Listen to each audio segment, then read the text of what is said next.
we're going to go ahead and convene the Board of Zoning Appeals meeting at 7 p.m. on Tuesday, February 13th. We do have one change on the agenda that I'm going to go through first, and that's on our first item of business, which is a continued item that has now been withdrawn. So we will not take any action on the first item. And with that, I would ask that we call the roll to establish the presence of a quorum. Mr. Buckafest. Present. Dr. Keene. Present. Mr. Clarino. Present. Mr. Plummer. Present. Mr. Buller. We have quorum. Okay, I've announced the changes to the agenda. Election of officers is a carryover from last month, but if anybody wants to take my place, we can always do that. Okay, so we'll move right on into the approval of minutes. We have the minutes there. I would take a motion to approve the minutes of last BZA meeting. Make a motion to approve January 23, 2024 minutes as is. Okay, motion to approve by Billy. Second? Second. Second by Jake. We'll do this by voice vote. All in favor, please signify by saying aye. Aye. Aye. Aye. Hearing all ayes, they are approved. We want to review the rules and procedures for the meeting. Yes. For all petitions, tonight's meeting has the following structure. The department will summarize the petition and describe what action, if any, is necessary to be taken. Then the petitioner will be given up to 15 minutes to present to the board. The president will open a public hearing, and individuals will be given 3 minutes to speak. Those representing a group will be given 5 minutes to speak. Only one member of the group will be given 5 minutes to speak, and for efficiency purposes, we ask that those representing a group speak first. The public hearing will be closed when all interested members of the audience have had a chance to be heard and all emails received during the meeting have been provided to board members. The petitioner will then have a chance to respond to comments, and the board will follow with any comments, questions, or concerns regarding the petition. Please do not disrupt the proceedings in any way. If you need to have a private discussion, we ask that you please quietly exit the room. Please silence your devices at this time, and if you must answer them, please quietly exit the room. If you are attending in person and wish to speak in regards to a petition scheduled for a public hearing, once the public hearing is opened by the president, then please approach the podium and write your name and address on the sign-in sheet next to Ryan. If you are not attending in person, comments regarding a petition should be emailed to planners@westfield.in.gov with the petition name or number included in the subject line, and those comments will be forwarded to board members and the petitioner. During your comments, please state your name and address into the microphone for the record, and we ask that you not repeat previously stated comments. Your presentation will be timed, and you will be advised when there is approximately 30 seconds remaining. We would like to remind everyone to please speak directly into the microphone so your comments can be put onto the record. Thank you. Okay. So we'll move on to the items of business. First item that we will have, which requires a public hearing, is 2402-VU-03, 203 Jersey Street, Rebecca Lane. Yes, Wes is on vacation, so I'll be handling the intro for this. Good evening, members of the board. For the record, Dane Crabtree with the Community Development Department. The item before you this evening is a proposed variance of use to permit a low-intensity retail use, specifically a bakery with a small commercial component on a 0.24-acre parcel at 203 Jersey Street, which is zoned MF1, multifamily low density. A variance of use to permit a low-intensity retail use for this property was previously granted at the July 14th, 2020 BZA meeting. However, a condition of approval made at that meeting specified the type of use permitted on the property. This condition of approval was too narrow to allow the proposed use in the variance request this evening without necessitating a new variance. This item has been properly noticed and advertised. The department has received no public comments. The petitioner, Rebecca Lane, is present this evening to give a brief presentation, after which she will be available for questions. Thank you. Becky?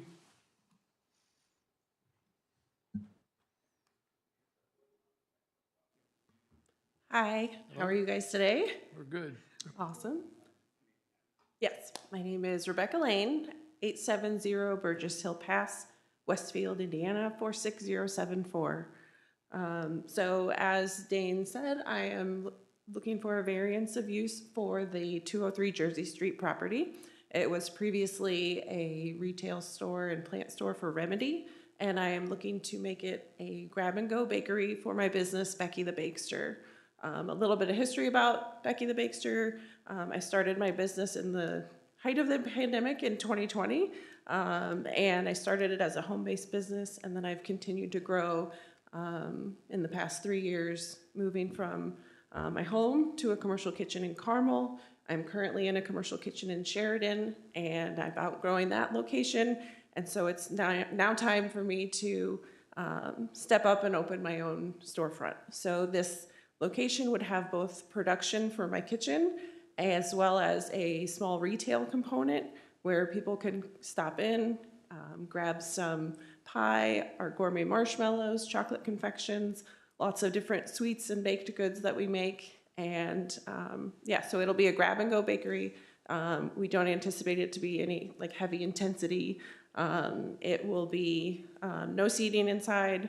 And yeah, I've lived in this community for 7.5 years now, and when I started this business, I wasn't exactly sure how far I wanted to take it, and as I kept going, one of the things I really wanted to do was to be a fixture of our community, and someone like a business and someone that people could come to knowing that they could get, something delicious to eat from a local business and a member of their community. So additionally, I'd just like to say that I do my best to be charitable in the community. I've donated a lot of sweets to the school district for their Laugh It Off events, PTO events, and stuff like that. And yes, so I guess that's kind of the gist of everything. And I hope you'll approve my variance. Any of the members have questions? Need clarification? Clarification question for staff. We approved a zoning variance in the same area at the last BZA meeting, and that had a timetable to it. Is it anticipated that this will be, 5-year, 3-year, whatever we did last time? So in this case, excuse me, because the property is on the south side of Jersey Street and not the north side, it is not expected for the buildings on the south side of Jersey Street to be a part of a massive redevelopment area like the north side of Jersey Street is anticipated to be. So that was the necessity of the timer on the north side of Jersey, whereas no timer necessary for this side of Jersey. You need to make sure that you market this so that the people who can't find parking at Rivet and have to park down past your place pick something up on the way to getting their coffee. Well, that's what I was thinking for the farmer's market too. Like, park here, buy something from me, and then go to the farmer's market. Yeah. No other questions? I will entertain a motion. You gotta do the public hearing first. Oh, I'm sorry. I will not entertain a motion. I'll go to a public hearing. I'll open a public hearing at 7:08.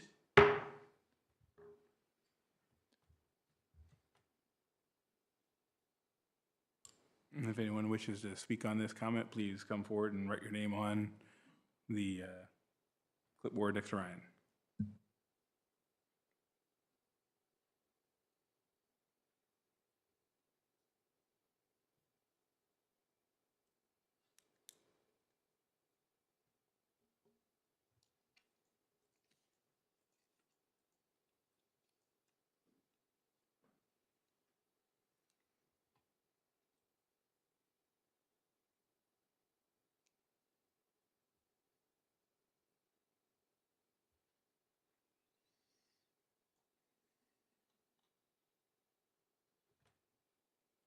Anything come in online? Nothing online? We'll Yep. close the hearing at 7:10. Now, I will entertain a motion So moved. for approval. To approve. We also need to stipulate the conditions that are in the staff report.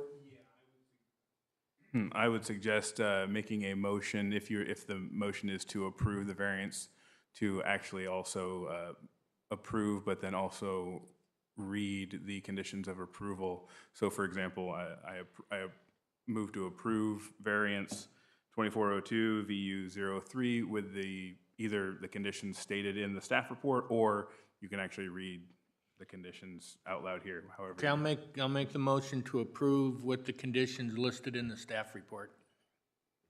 Second. Is there a second? Second. Second.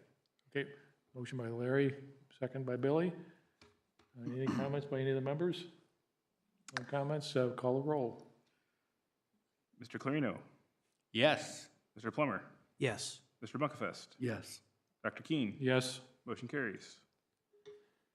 Okay, on to the next item. Nope, got to do the motion. Oh, I'm sorry, now we need a motion for the findings of fact, to approve the findings of fact.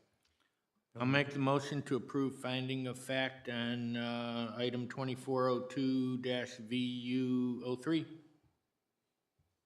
Second. Second by Jake. Assuming no comments, we can call the roll. Mr. Clarino, Yes. Mr. Plummer, Yes. Mr. Buckfest, Yes. Dr. Keen. Yes. Motion carries. Okay. Now, on to the next item, 2402-VU-04. This also requires a public hearing. Concordia Wireless Incorporated has a request. So, Dwayne? Yep, that is me again. Evening, members of the board. For the record, Dane Crabtree with the Community Development Department. The item before you this evening is a proposed temporary variance of use to permit the ground-mounted installation of one wireless communication service facility at 19840 East Street, a .51 acre parcel zoned AGSF1 agricultural single-family rural. Typically, the aforementioned wireless facility would exist atop the existing water tower on the property. While wireless facilities are not permitted in the AGSF1 zoning district, Article 6.20B of the UDO states that wireless facilities shall be permitted in any zoning district where antennas are to be located upon pre-existing structures or buildings owned or operated by the units of government or public utilities. As such, the need to temporarily ground mount the wireless facility while repairs are made to the existing water tower necessitates the variance of use. A similar variance was granted at the October 11th, 2022 BZA meeting for a property on 146th Street when the water tower on that parcel was being repainted. This item has been properly noticed and advertised, and the department has received no public comments. Marissa Green from Concordia Wireless is present this evening to give a brief presentation, after which she will be available for questions. Thank you.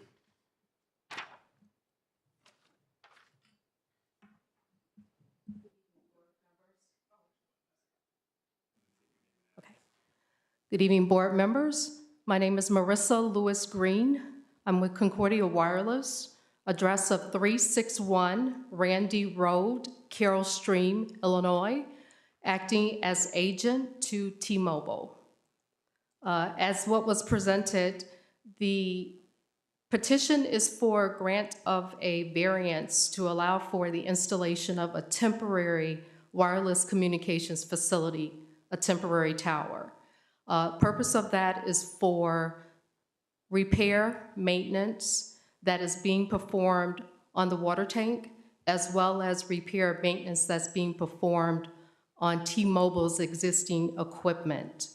That particular equipment would need to be relocated from the water tower to the temporary wireless communications tower to allow for service to continue in that geographical area. The placement of this temporary facility is being proposed for the dates of February 19th, 2024 through the end of July 2024. For that purposes is because we are taking into account weather elements and weather conditions that may still be subject to in the next few months. Questions? The tower, there's no fencing or anything around the tower, is that correct? That is correct, sir. The actual tower itself, the temporary tower, will be inside of the existing compound where okay. the water tank is in existence. So there's a fence around the whole That is parcel? correct. Okay.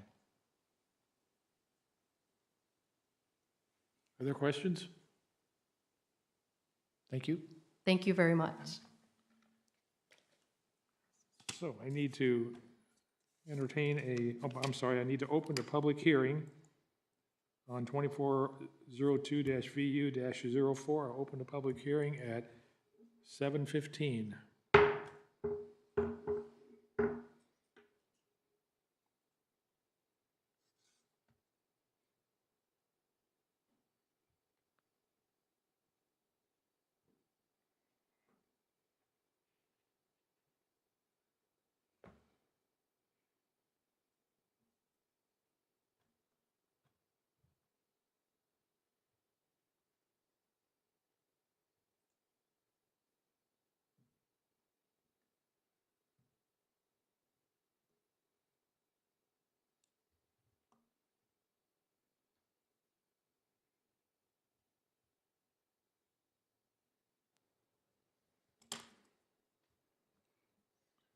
We have no comments that came in, no comments here, so I will close the public hearing at 7:16.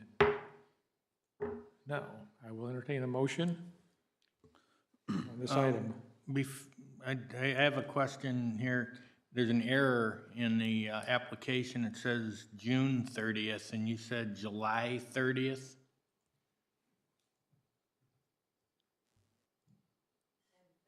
On page 2, first paragraph with the date or the dates. And I apologize, that is correct. It is actually the end of June that we're looking for, even with taking into account the weather. The end of June? That is correct. June, okay. I apologize for that. Okay.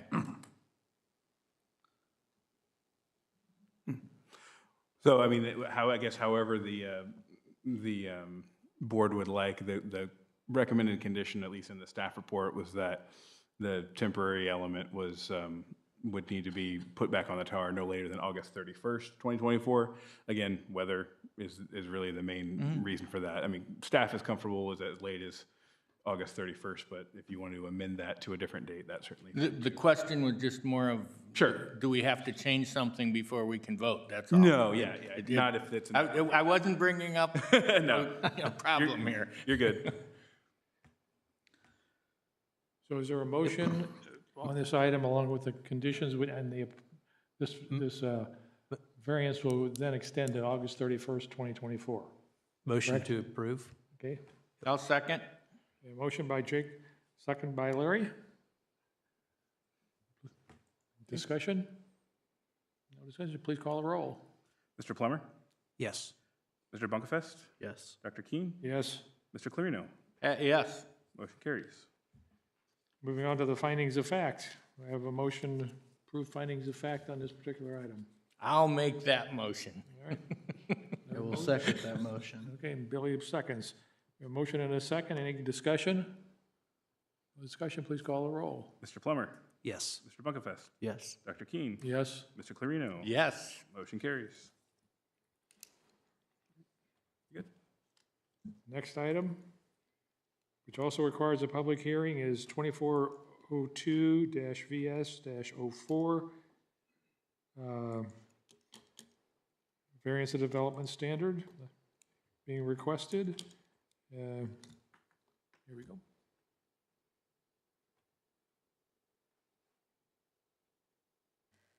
Good evening.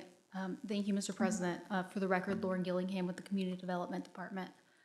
As you said, this is a request for a variance of development standard to permit a detached pergola to encroach 5 feet into the 30-foot minimum rear yard setback at 2599 Paperback Creek Court. That's in the Bent Creek subdivision. The proposed pergola is around 330 square feet and is planned to cover part of the existing legally permitted paver patio, which you can see there on the image. I get into this more in my staff report, but this really stems from the different standards that we have for accessory structures over 300 square feet, and the standards we have for patios that we don't see as structures. So essentially, you can have a patio way further back into your yard, but you can't cover it in any way, or really any meaningful way. You could if it was under 200 square feet. But anyway, even with the encroachment, the pergola will be roughly 75 feet from, that roadside trail. and separated by that 50-foot landscaping berm. So really will not be affecting anyone, to the left or right, just going further into the common area. Happy to answer any questions.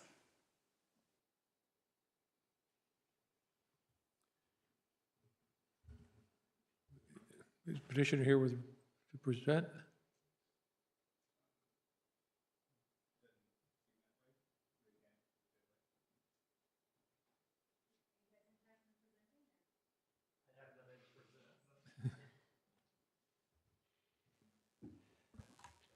Tom Brown, 2599 Paper Bark Creek Court. I'm co-owner with my wife of the property.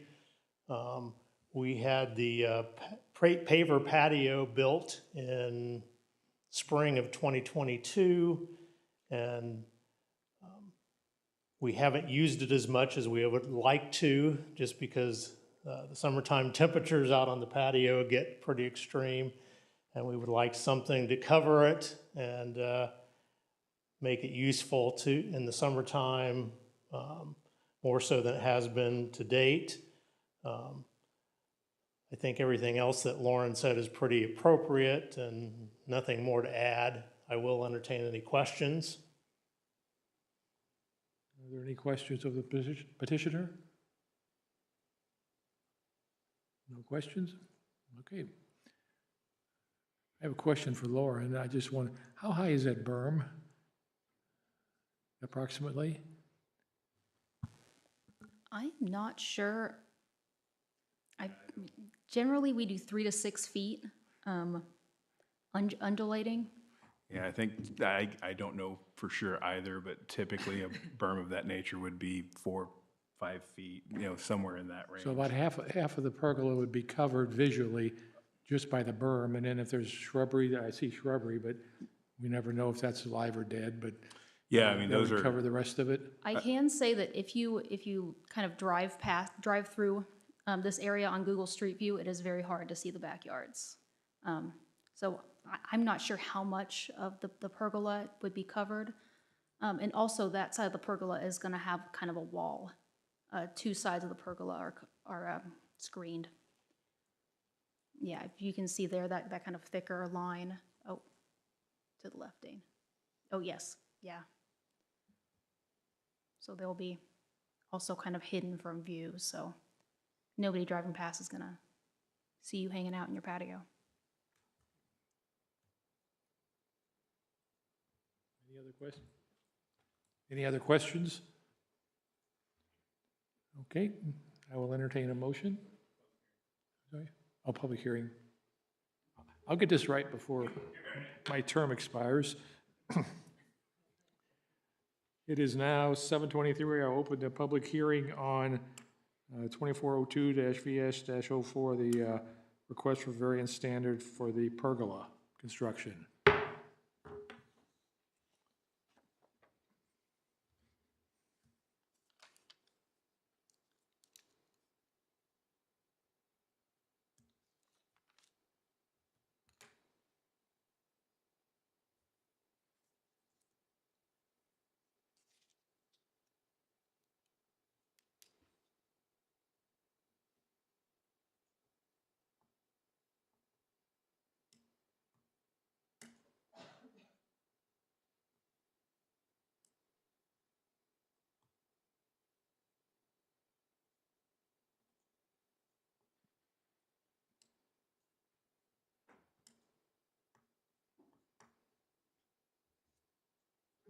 Any comments? No comments came in, no comments for public. I will close the hearing at 7:25. Now I will entertain a motion.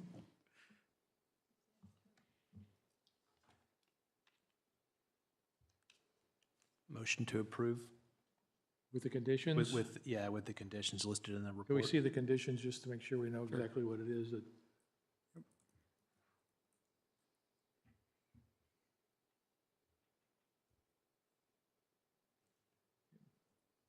Motion to approve with the conditions, is there a second? Second. Billy seconds. We have a motion and a second. Call the roll, please. Mr. Clarino, Yes. Mr. Plummer, Yes. Mr. Bunkefest, Yes. Dr. Keen. Yes. Motion carries. Now we're on to findings of fact. I have a motion for findings of fact. Make a motion to approve findings of fact? Motion by Billy, second. Second. Second by Jake. Please call the roll. Mr. Clarino? Yes. Mr. Plummer? Yes. Mr. Buckafest? Yes. Dr. Keen? Yes. Motion carries. On to our last item on the agenda. 24-02 VS 05. Variance of development for construction of a side yard building setback.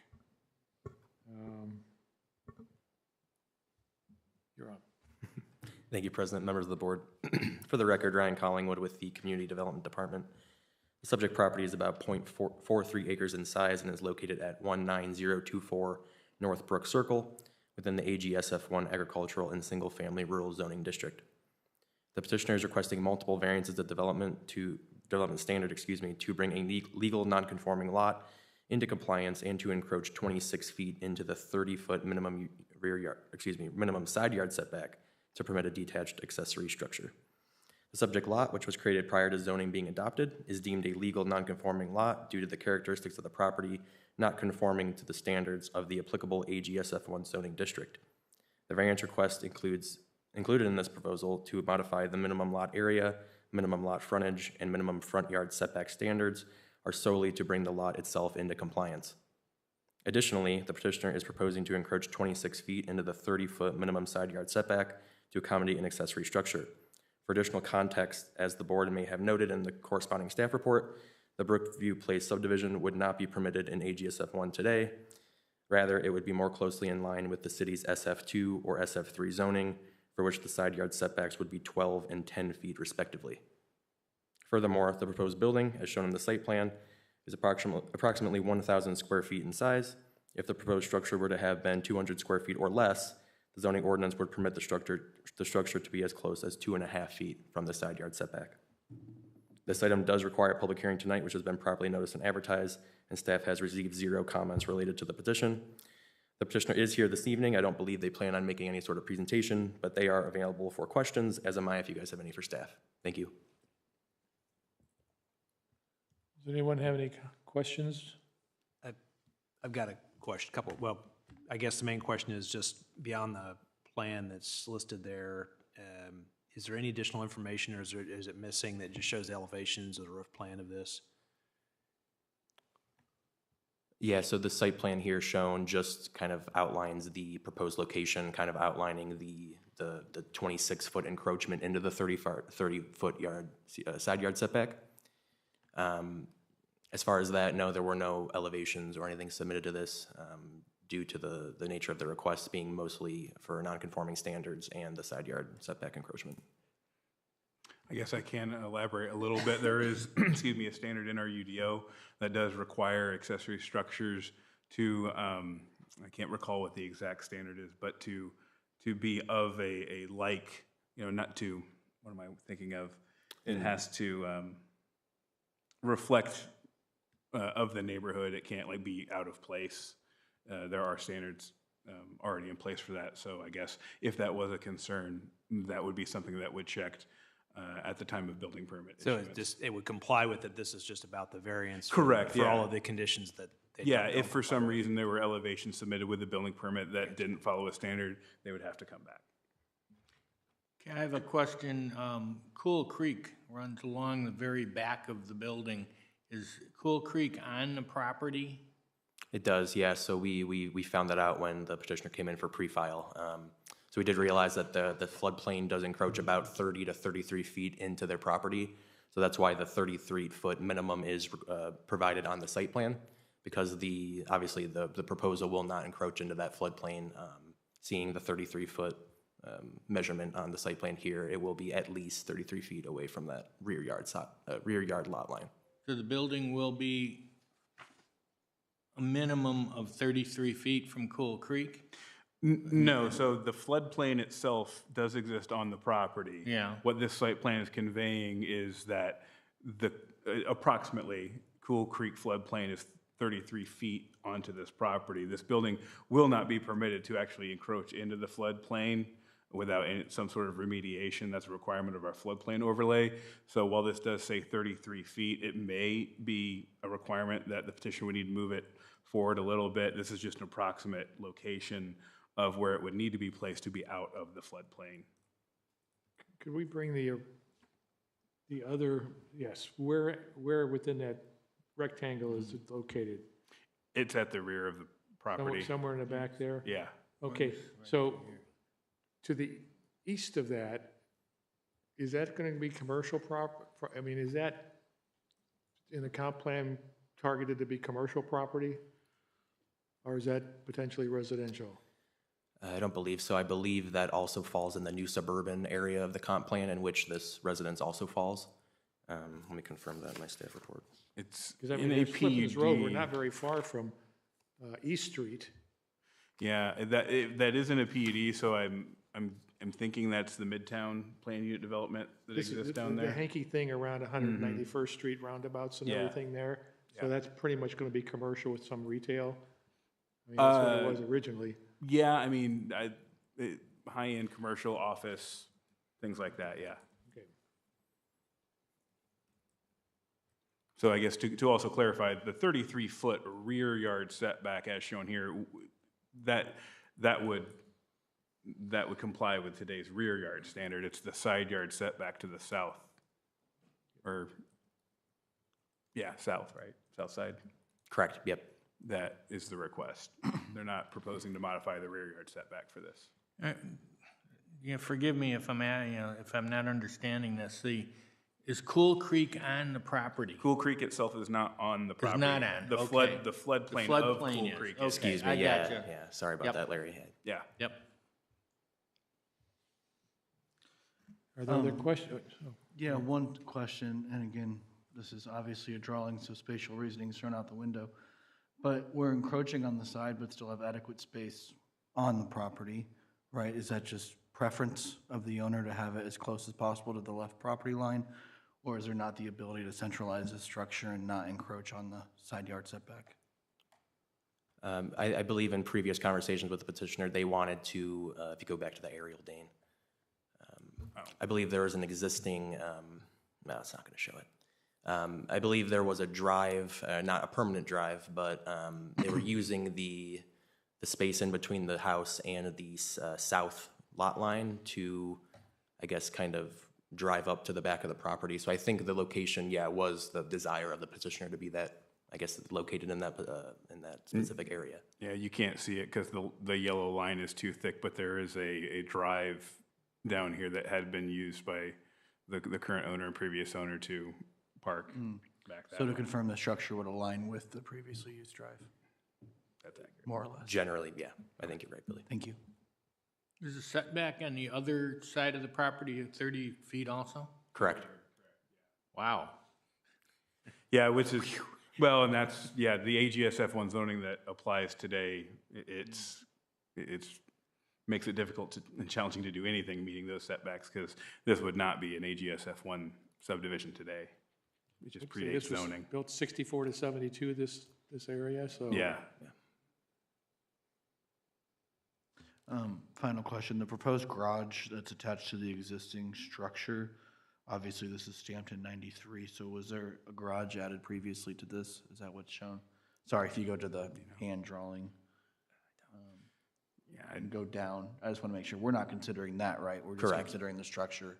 Okay. Yeah, the proposed garage addition you see here on the screen, I believe that was implemented prior to this request. The request only pertains to the detached structure. yeah, this is from the building permit issued in 93, yeah. 93.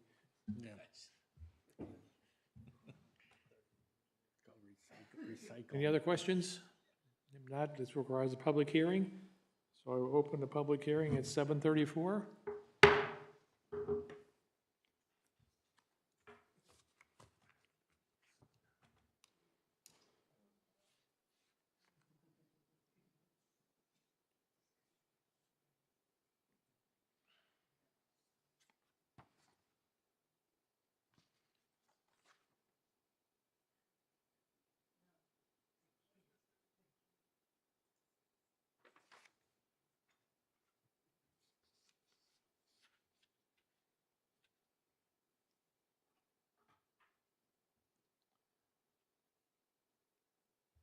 receive any comments?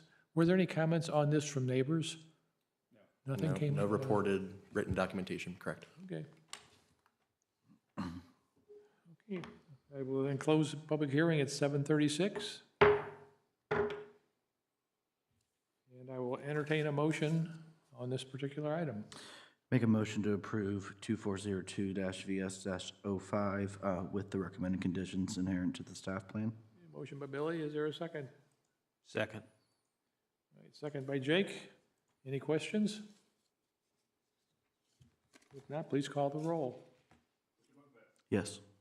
Put that on. Dr. Keen, Yes? Mr. Clarino, Yes. Mr. Plummer, Yes. motion carries. Now on to findings of fact. I need a motion for findings of fact. I will make a motion to approve findings of fact. Okay, Billy moves for that one too. I'll second. Second by Larry. Any comments? Please call the roll. Mr. Bunkefest, Yes. Dr. Keen, Yes? Mr. Clarino, Yes. Mr. Plummer, Yes. motion carries. Okay, on to the ending items here.